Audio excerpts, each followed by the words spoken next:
I'm very excited to introduce you, all of you here, and to all of the folks at home who we are recording for. Hi, folks at home. Um, Rabih Alameddine, he is a writer and a painter. His previous written works include Kool-Aid's The Perv and An Unnecessary Woman, which went on to become a finalist for the 2014 National Book Award.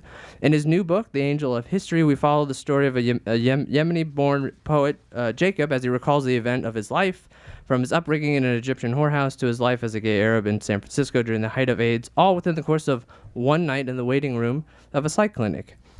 The Angel of History has already garnered widespread acclaim. Publishers Weekly wrote, he brilliantly captures Jacob's mind as he leaps between memory and the present. NPR Books wrote that in his latest book, his writing is so beautiful, so exuberant that the reader is willing to go along with the ride no matter how wild it is. So without further ado, please help me in welcoming him to Politics and Prose.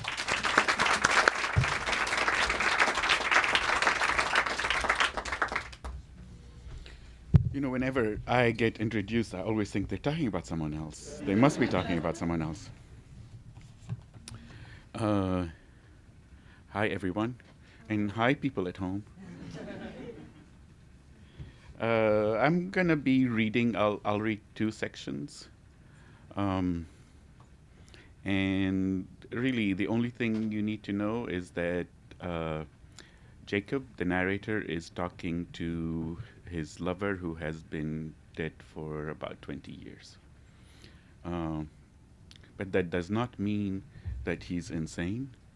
He's just slightly unhinged, which I had to take my pills. I completely forgot. So, yada, yada, yada, yada, yada.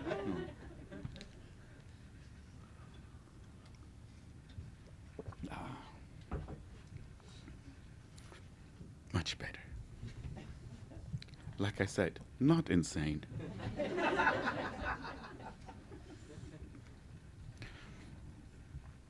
So this first section is called Restless Heart. The beating of your heart kept me awake one night. For months after you died, I saw you everywhere. Heard you, your voice, sonorous, throaty, reverberating in my ear. I wasn't crazy. I knew you were dead. I buried you after all. I mean, I burned you, cremated you. But I kept seeing you, doing dishes in the kitchen with your back to me. I'd call you as you stacked each plate on our plastic dish rag. But you didn't look back, and then you were gone in a flash, and I was left with nothing, not even an after image. I didn't mistake you for anybody. I never saw you in a crowd, thinking someone else was you. No, it was never like that. I saw you in the hallway, in our hallway, under the Turkish lamp you brought back from Istanbul when you were there so long ago. Remember the trouble they gave you at customs for a $20 lamp? And when you emerged from the swinging doors, you were furious.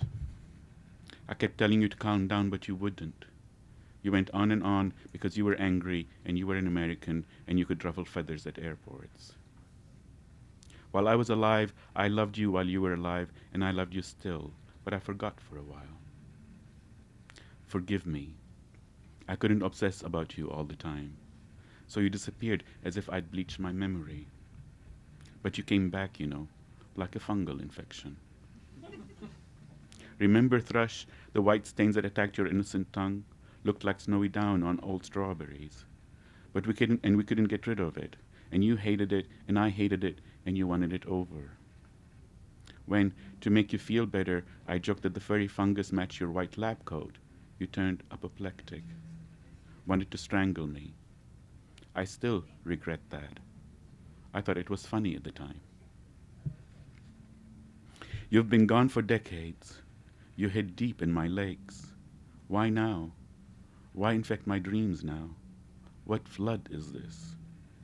Once, as I was buying groceries in a store where a young third worlder mopped the floor back and forth, around a yellow sign that announced piso mojado, the mephitic aroma of disinfectant assaulted my senses, and you jumped the levee of my memory.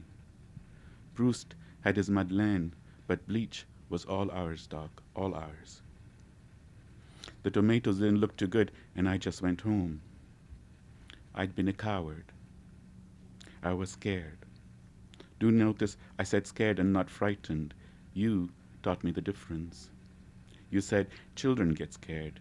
Men might feel afraid, might even feel terror, but men don't get scared. I'd been so lonely since you died. You left me roofless in a downpour. You gripped the bed rail when you took your final breath, and I had to pry open your fingers one by one to free you. It took 17 minutes. My hands were shaking so much. Even in death, you were stronger than I, and more obstinate. The mortician told me it took forever to burn you. Thrice he had to put you in the incinerator. You refused to turn to ash. You sincerely believed that the distance between you and me would one day disappear. You told me I was not my mother and you were not my father, but how could we not be? How could we not be? The stones over her cenotaph still felt so very heavy. You held out your arms and said, "Join me," but I couldn't. And you said, "Let me love you," and I couldn't because you wanted to be so close. You held out the fireman's net and said, "Jump," and I couldn't. I felt the fall was much too great. I chose to go back into the fire. You said, "I like it when you doze on my chest," but I said, "The hair on your chest irritates my cheeks and makes it difficult to sleep." I could hardly bear the beauty of you. You were gone for so long, and I moved along, and everyone told me I was alive, but that night, in my bed, each time my ear touched a single pillow, I heard your heartbeat once more, once more, once more, once more. My heart is restless until it rests in thee. So that's one section. Really happy and lively.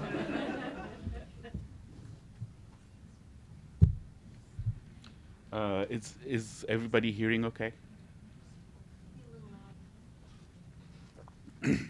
I knew there's always one. Thanks.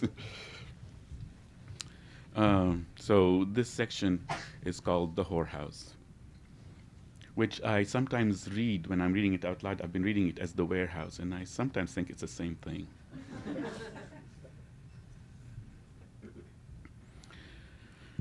High above, in the great altitude of dense Sana'a, you could hardly breathe. But I found it more open than the open spaces of the rest of the country. A city boy I was, like most faggots before me. Even as a child, I knew I did not fit in bucolic Yemen, its mountains or plains, its deserts or beaches. Sana'a, on the other hand, may have been charmingly beautiful with its historic houses sitting on sienna tiers, but it was a city, a non-pretender, bitter and onerous, oppressive. So, of course, it felt more natural to me. It was old as well as ancient. The imamate had kept modernity at bay for generations. We did not stay long, but I believe I would have survived there, could have. We arrived in a rickety van covered in dust and sand and soot, whose driver, a weather-wrinkled young man, sporting a proud mustache dyed with henna, was forced to jam a screwdriver between the glass and its rubber molding to keep the window ajar. We disembarked in the city with few possessions, the clothes on our back, a most colorful satchel, and my mother's well-functioning vagina.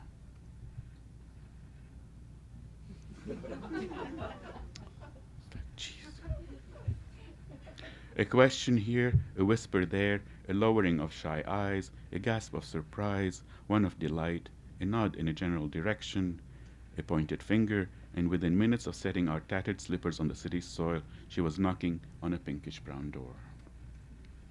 I remember every detail of that door, with rows of pomegranates carved into its hardwood, a central jam studded with tarnished bronze pins that needed a good rub with lemon and coarse sea salt to regain their luster, a knocker through which you could hang a dish towel.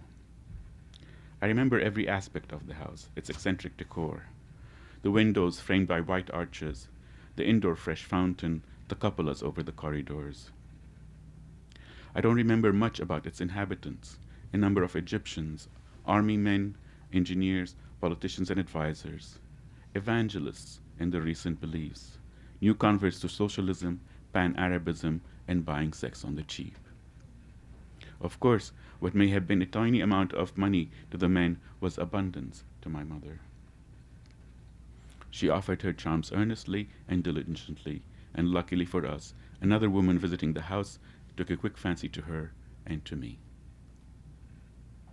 Auntie Badia did not much care for Sana'a or anything it had to offer. For a militant Cairene, every other city paled, and the Yemeni capital felt to her like nothing more than an oversized hamlet. She did not wish to spend a second more than she had to outside her beloved Cairo. She had come to work with 2 other women, and she intended to leave Sana'a, the troops, and the 2 women behind as soon as she made enough money. 3 weeks after we arrived, 3 weeks after my mother had rediscovered her popularity, Auntie Badia offered her the opportunity of a lifetime. Come with me to Cairo. Work in our house. Become acclaimed by real gentlemen for a change, and you don't have to veil your face outdoors. You can wear whatever you wish. It is most modern. In Cairo, God wipes the tears off his children's faces. We hardly had time to unpack the one colorful satchel before we were crossing the Red Sea in a rickety boat covered in dust and salt and engine soot. Off to the great modern city we went, to Auntie Badia's house. Faulkner once said that the best job offered to him was in a brothel, that it was the best milieu for an artist to work in. Baudelaire agreed, of course, and I learned about poetry in the whorehouse. See, this is where I usually say warehouse. My mother, with me in tow, was welcomed probably for the first time in her life. Being pretty, kind, generous, she was well liked by both the establishment and its customers. Being delusional, slightly unhinged, and indiscreet romantic, she fit in with the rest of my aunties. She finally found a home. If you ask me, those were the happiest days of my life. We lived in a house with other women who came in all colors and cultures, and like the brothel's furniture, came in all shapes and sizes, my lovely aunties, short and tall aunties, white and black, voluptuous and boyish, Egyptian, Ethiopian, Uzbek, Indian, Yemeni. Most of them, my mother included, sat around in a daze under the hanging lamps, spent half their time in hope and half in waiting for a miracle that never visited, waiting for something or someone to fly them out of their adopted life. For my mother, that someone was my father. Someday her emir would come, and he didn't, of course, and she forever forgave him, or I think she did. Auntie Badia, on the other hand, didn't wait for a miracle. She loved her life, and she loved me. Older than my mother, though not by much, she took me under her wing, more precisely, under her skirt. No, not sexual, Doc. I was much too young, and she didn't have much sex in any case. That's why she had time to look after me. She was dark, darker than me, and overweight, which at one point was popular with clients, primarily Egyptians and other Arabs. But as Russians and Europeans began to frequent the house, she was less desired. She lay beyond their longings. Though she went through the prescribed motions every evening, it was merely gesture, a performance for performance's sake. The motions, including painting her face while the men were already in the room. She was the only one who did that. About 1 hour after evening prayers, she descended the unbanistered stairs into the salon, splayed herself on a duchesse brisée whose bright canary yellow color clashed with every single thing in the room, except for the caged canary that rarely sang if there were more than 2 people around. Once completely comfortable, her heft proportionally distributed about the unusual chaise longue, a Rubenesque odalisque, Auntie Badia languidly applied her makeup, none of which were store-bought. All natural, organic even. Crushed fruits and berries were the lipstick. In a small wooden bowl she mixed galena and other powders from the kahal before her rapt audience, outlined her eyes with a pencil-shaped stick of ivory. European men, Eastern and Western, weren't the only ones dazzled by the theaters. Americans soon joined them, and I too stood mouth open, eyes wide, nostrils flaring, enraptured by the beauty and ignored by the men. I mention your countrymen, Doc, not to make you feel terrible, but for whatever reason, they visited us in disproportionately large numbers, and truly, pleasing them became the main thrust of our establishment. They always overpaid, and because of their lumpen tastes, they weren't difficult to please. Your people and the Europeans loved watching Auntie Badia, were mightily entertained, made sure to arrive early whenever they were bringing a newbie so he could witness her great art. But when it came time to withdraw into the private rooms, they redirected their buzzard eyes. They chose to fuck my mother. They sure did. She was younger, prettier, drank Pepsi and 7-Up, blushed easily, covered her mouth when giggling, and had just the right touch of non-threatening exoticness, just a tad. Since my mother was busy most of the time, Auntie Badia took care of me. You would think that at some point a younger model would have replaced her, someone who would have been able to provide the house with a steadier and plumper income, but you'd be wrong. Irreplaceable she was. Auntie Badia spoke passable pimp in a few languages, including English. Idiosyncratic she was. Those American men loved being around her, found her amusing if not fuckable. An outstanding cook, whenever she approached a stove, God's stomach would begin to rumble. That was not all. She had a wonderful sense of humor, a lightness of heart, an infectious love of a good joke that I've never seen replicated anywhere in the Western Hemisphere. Soon after Auntie Badia finished painting her lady face, she'd joke with the customers. Ruckus and raillery and merriment in broken English. How do you pronounce that? Goad the undecided into choosing the right girl for his next orgasm, and sit me on her lap, well, on her thigh, since she was usually odalisking. Blow on my face, my sweet Ya'ub. The powder has to dry. Sing for me, she'd say. Recite Abu Nawaz. I love his poetry, but not as much as I love you. When the audience thinned out, she carried me to the kitchen, fed me, made me read aloud to her while I stuffed my mouth with her cooking.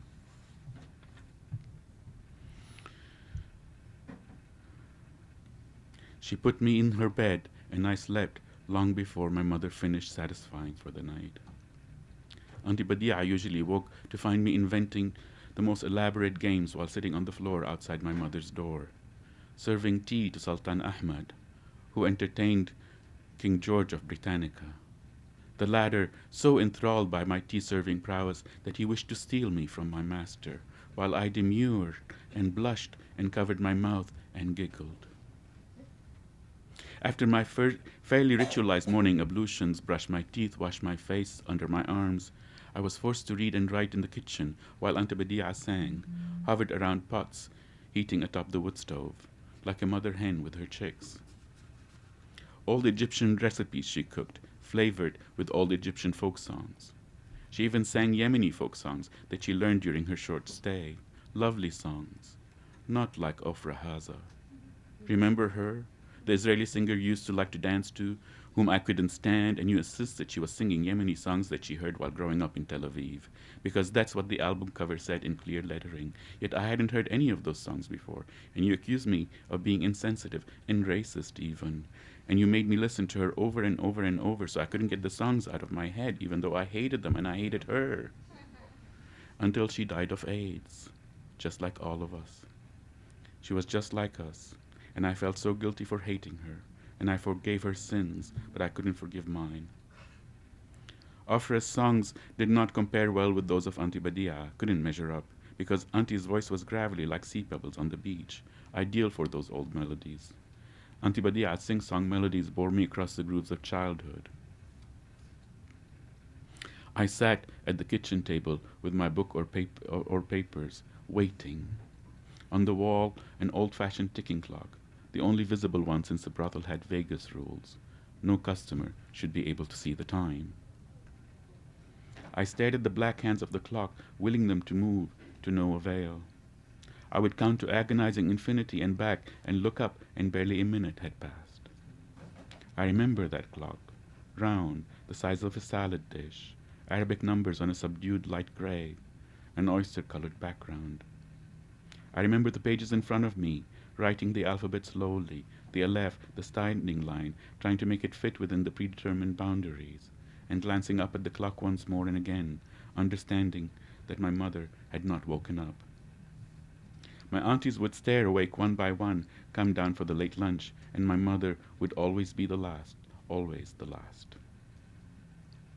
She would be happy to see me, ruffle my most unruffable hair, but she wasn't a day person, and it would take her a few hours to regain full cheerfulness.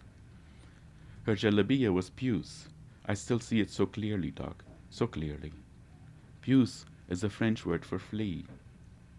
It's the color of bloodstains, and was Marie Antoinette's favorite because if you squashed a flea on it, you couldn't see the stain. But even though the whorehouse certainly had its share of fleas, I doubt my mother ever considered the connection. She rarely considered much else than what was directly in front of her, which was where I tried to be. I buzzed around her like a hummingbird around its zinnia. Look at me, look at me. Her head was usually down, hair covered her face. She would grunt, hum, uh-huh, and yes to everything I said, until she stabbed my heart with an enough now, or can't you see I'm tired, and I would slouch and begin my second phase of waiting until she recovered and bloomed. Slowly, she perked up and began to smile, and as soon as she was able to pay me some mind, the muezzin's call would echo from the masjid 4 streets away. Time for evening prayers, the only ones that the entire house observed. The prayer rugs unrolled. Auntie Badia owned the most intricate and my favorite. Fine wool woven to depict a white mosque, its blue minaret topped by a delicate golden crescent. My mother's barely a step up from a straw mat. The women all lined up facing toward Mecca. Their forehead and noses pressed the rugs thrice, while I remained still behind the murmuring hive so as to not distract their humming hearts, promising devotion. I waited impatiently for the ritual to finish, hoping for a few seconds of attention, since the end of prayer was the time to get ready for work and the cycle. The eternal return. The men returned. My aunties preened. Evening in full bloom. Auntie Badia descended the stairs. The laughter, the merriment. My mother left with a man, other couples paired up in rooms, and Auntie Badia showered me with adoration. What poem shall you recite for me this evening? She would ask. Take care of your Auntie Badia, who loves you most of all. She loved me, and she showed it. And I loved her right back, but not enough. Not enough. Because even then, when the Austrian or Australian finished fucking my mother, when the Englishman had left a deposit in one illicit container or another, when the Russian returned to the lounge to wait for friends to set up his bill or gather his wits, then the American noticed me. I was there with Auntie Badia. Such a cute boy, the German, the Swede would say. The man looked slightly less Kent than when he walked in, more sated. He exuded confidence, and I fucked your mother from every pore. He smiled at me, a smile stronger than destiny. Such a cute kid, such a sweet boy. I loved Auntie Badia, I loved my mother, but I worshipped the man. I made him my religion. Thank you.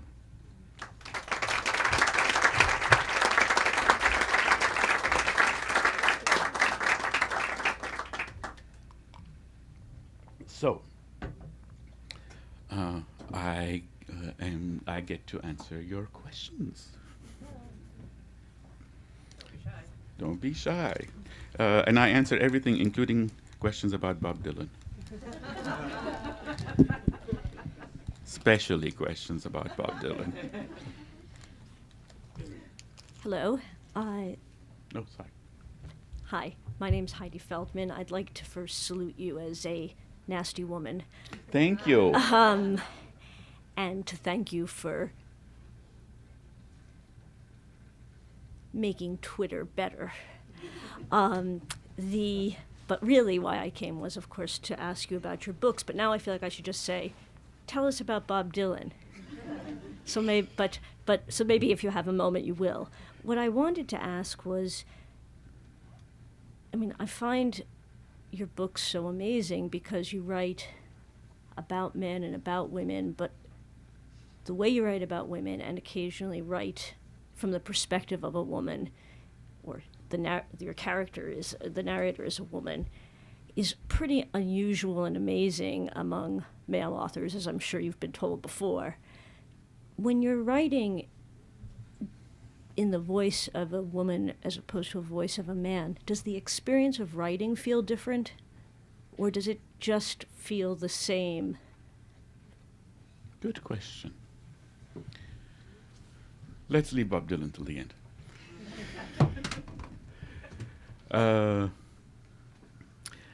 And let me deal with the sort of standard, because I get the question, the first part of the question with, you write, when you write as a woman, or when I write, I don't think, oh, I am going to write about a woman, and how does this woman think, or what does this woman say? I write from the point of view of the person.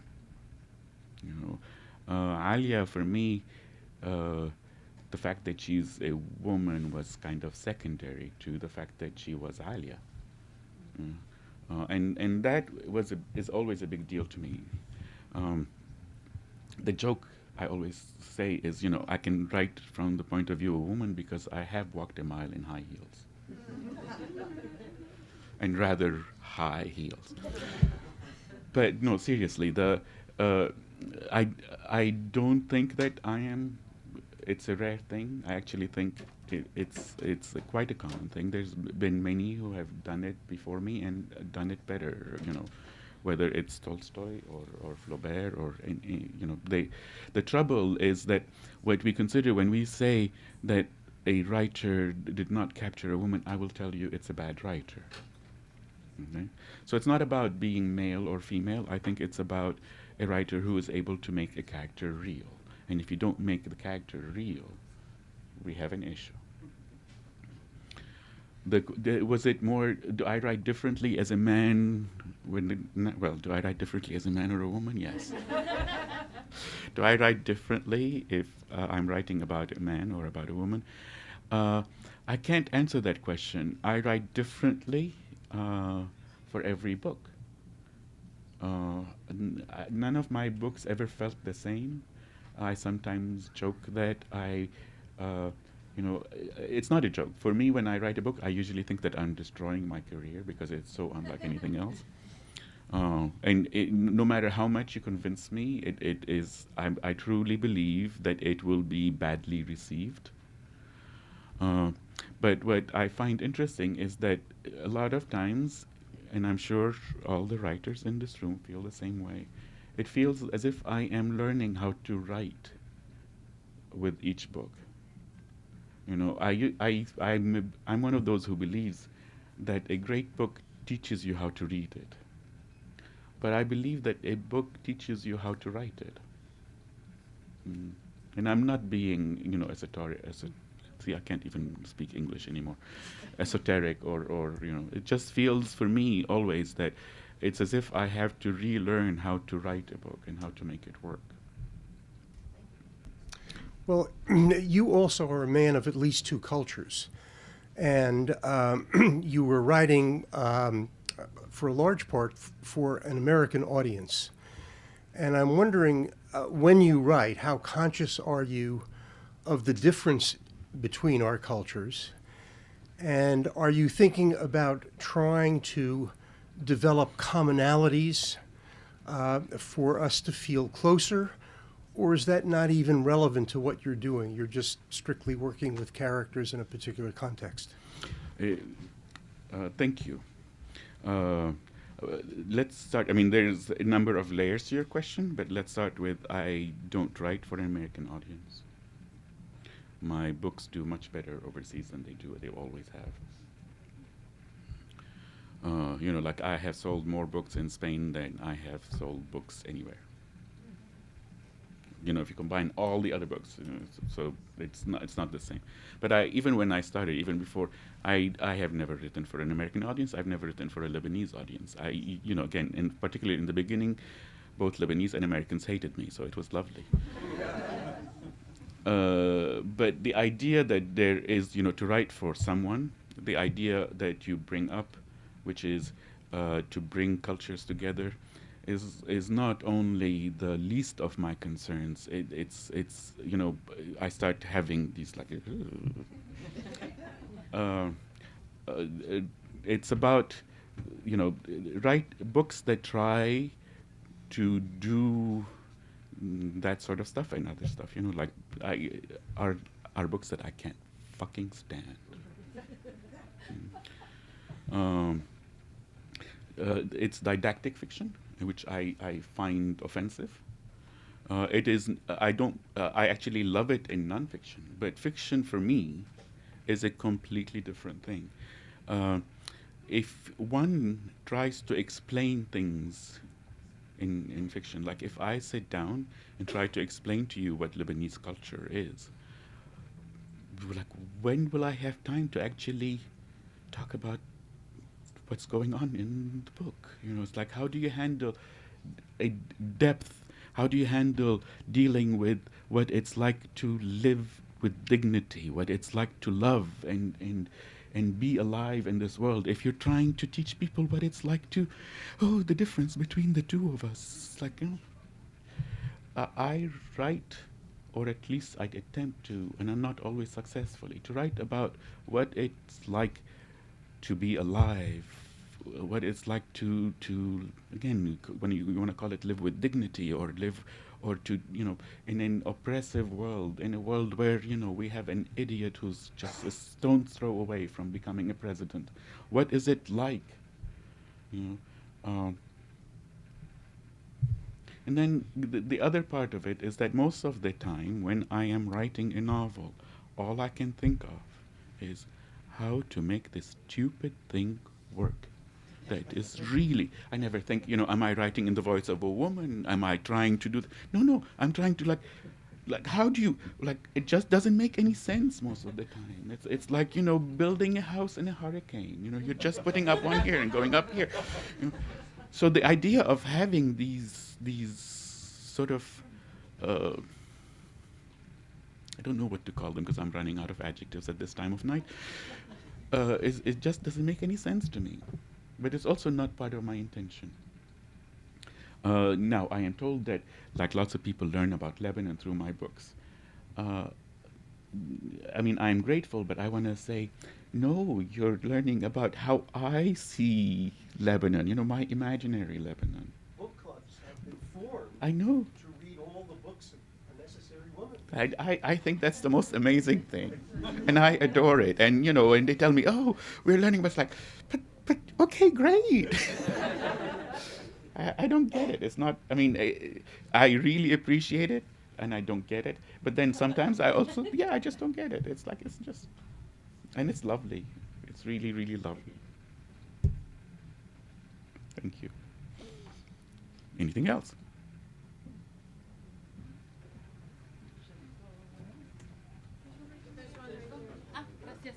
Thank you. So I guess I have a quick question.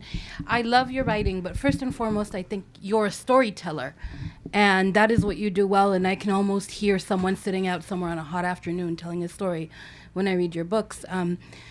So I guess my question for you is, who was that person who first told you a story, or what is your first story that you remember that said, this is the thing I want to do? It's actually interesting because particularly after the Hawakati, everybody assumed that I grew up with storytellers. And, like my grandfather was a storyteller. My grandfather, the one that I remember, was a medical doctor, and he was without a doubt the most boring man I've ever come across. Without a doubt. I never grew up with storytelling as in, telling stories. But I am Lebanese. And one of our cultures things. And from a family of big talkers, just big talkers. It wasn't stories per se, as in, once upon a time there was a. It's just like, "Ooh, did you see what our neighbor just did?" And it's like we were gossiping, and the stories they made up about politicians, about this, were just the way that we told stories. And I grew up in a family with lots of cousins and cousins and cousins and cousins, and it was always a competition to who gets to talk. And of course, those who can come up with the best stories got to talk. And it wasn't, one of the things that I warn people is, if you know me, I lie a great deal. You tell me a story, by the time, with the first telling, it'll change a little bit. By the third or fourth telling, I'm actually the main protagonist in that story. And in Lebanon, this is considered absolutely normal. Absolutely normal. I mean, again, sorry, the one that I'll never forget, I was about 12. And this friend of mine in class explained to me that he was driving a car, and he was changing gears and crossing and trying to pass a truck. And another truck was coming by him. And he, all of a sudden, decided, put it in gear and just, zoomed the other way. And I thought that was the most amazing story. Until, later, I think it was my dad who explained to me that, 12-year-olds don't drive. And, if you're going forward at a certain speed, you can't really put it in reverse and stuff. But the story was fascinating. Who cared? So it wasn't anybody in particular. So, thank you. I want to ask a cliche question, but Sure. before I ask the cliche, I wanted to tell you I read The Unnecessary Woman, and I couldn't wait for it to be translated into our language so that my mother in Bosnia could read it. And I used it to connect with her more than many conversations that we've had. And then when I moved here to DC, I gave it to my Turkish neighbor, and she read it, and I used it to connect with her and build a friendship. And I just find that it speaks to so many people in so many cultures. And I think Unnecessary Woman, I guess, at least from my perspective, talks to people who love books. But the cliche question that I wanted to ask you about the Angel of History is, how autobiographical is it? And what is it maybe that we can talk about from the book about LGBT rights? And I heard that you said somewhere, I think it was on NPR or Facebook, there's also a danger in when we become accepted. Yes. So it is coming out in Bosnian, by the way. It is not autobiographical. There are a lot of similarities, but it is not autobiographical. And it's not an attempt to hide. It's just not. The closest book that would describe my life is Unnecessary Woman. I am Alia more than anything. And it's really funny because she's a 72-year-old blue-haired woman. Nobody asks me, is that you? Whereas, like my first book, Kool-Aid's, when it first came out, this guy who became a friend found my email and sent me an email that says, "Aren't you dead?" Because he assumed that no one who was still alive would allow, no Lebanese who was still alive would allow this book to be published. And then everybody in the book died. And still people talk about it as autobiographical. And you go, no, this book isn't. A lot of the feelings is. But like the section I wrote about the lover, I never had a lover who died. I had friends who died, but never a lover who died. And it's important for me. I realized when I finished it, I was really worried for a while that people would associate sort of the sex scenes with my sex scenes. So let me make sure that you understand. Rough sex for me is sleeping on sheets that are less than 300 count cotton. Okay. The greatest sexual activity for me is if my lover gives me a pedicure. So, you know, Jacob gets whipped and tortured, and he seeks that. I would bitch slap anybody. But but let me rephrase that. Part of the thing that started happening when I was writing the book, I started realizing that there is a part of me that does want that I just was not in touch with. And the farther I get away from writing the book, the more it's like, what? But then when I was writing it, I kept thinking, oh. But it's not autobiographical. That's not the point of fiction. My life is not that exciting. My imagination is.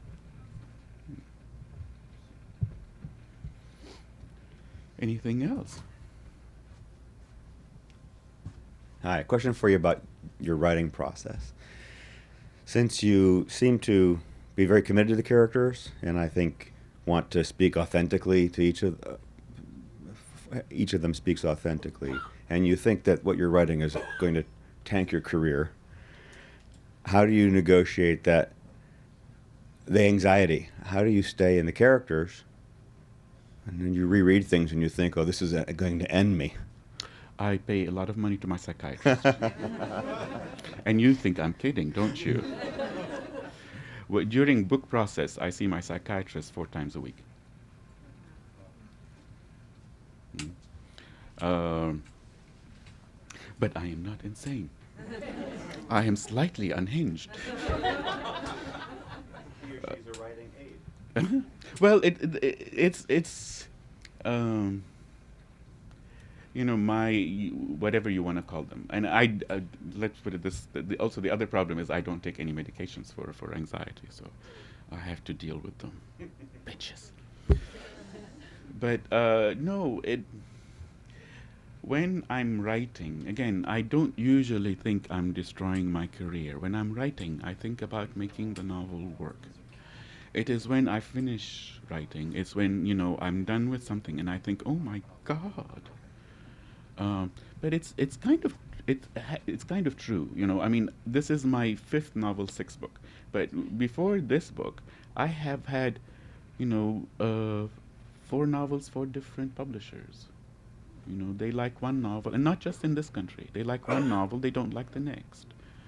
And, they want sort of, which is understandable, because I change. But, so I think,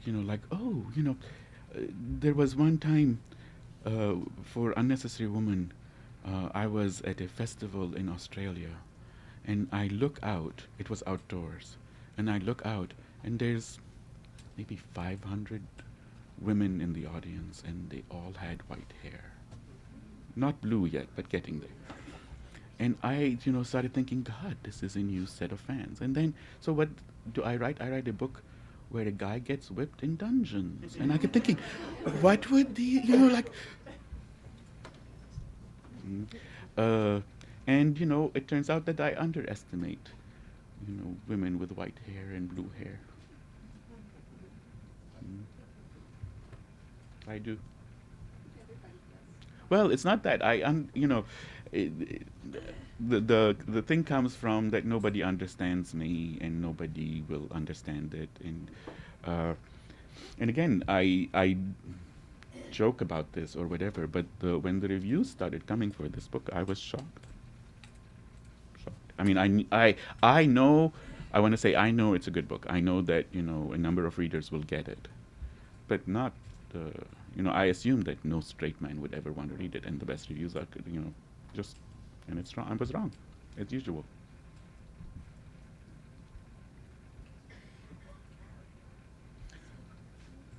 Well, I don't know any writers who does that, who don't. Oh. I know at least, 3 writers in this room who, can do it just as well, and they inhabit their characters very, very well. They're just not as slightly unhinged as I am. They deal with it differently. Anything else? So how does Bob feel about winning? Oh, no one knows. No, again, it's funny because I'm on tour and it's been asked a few times. I don't know why. I wrote that tweet, and if you don't know, I wrote that. Bob Dylan winning the Nobel is like Mrs. Fields getting 3 Michelin stars. And then I said, this is almost as silly as Winston Churchill. Actually, it's silly, but it's Winston Churchill getting it is criminal. This is silly, and it made the New York Times, it made the Guardian, it made all kinds of stuff, and people started attacking me from everywhere. Like you'll never amount to anything. They started sending me, and my favorite was they would send it. Sometimes they would send it in emojis, and I don't see very well, so I'd have to look, and it's like it turns out to be like turds, and I had to look for that. But the thing that's interesting, and most people don't understand, I'm not terribly fond of him. I think he is a wonderful songwriter. When I was a teenager, one of my favorite songs was "All Along the Watchtower," the Jimi Hendrix version, not his version. But when I was 15, I was caught in Harrods store in London. I was caught shoplifting. And it was a Bob Dylan cassette tape. So I have issues with him.